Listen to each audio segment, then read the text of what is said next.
மதுவை ஒரு நாள் குடித்தால் கூட தீமைகளை ஏற்படுத்தும் என ஆய்வில் தெரியவந்துள்ள நிலையில் கள் ஒரு சிறந்த பானம் என சீமான் மக்கள் மத்தியில் தவறான பிரச்சாரத்தை மேற்கொள்வதாகவும் சட்டத்துக்கு புறம்பாக கள் இறக்கிய சீமானின் செயல் இன்னும் மிகப்பெரிய ஆபத்தை விளைவிக்கும் எனவும் புதிய தமிழகம் கட்சி தலைவர் கிருஷ்ணசாமி கடிந்துரைத்துள்ளார்.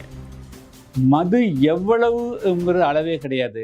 மிக குறைந்த அளவு ஒரு நாள் சாப்பிட்டாலும் கூட பாதிப்பு உண்டாக்குங்கிறது தான் இப்போ ரீசெண்டான இதுங்க.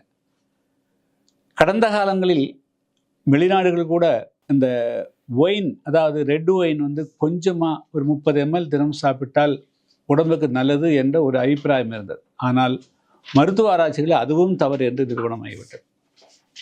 இப்படிப்பட்ட சூழலில் தமிழ்நாடுங்க சிலர் கல்லை உணவு அப்படிங்கிற அடிப்படையில் மதுவிலக்கே அமல்படுத்தினாலும் கள்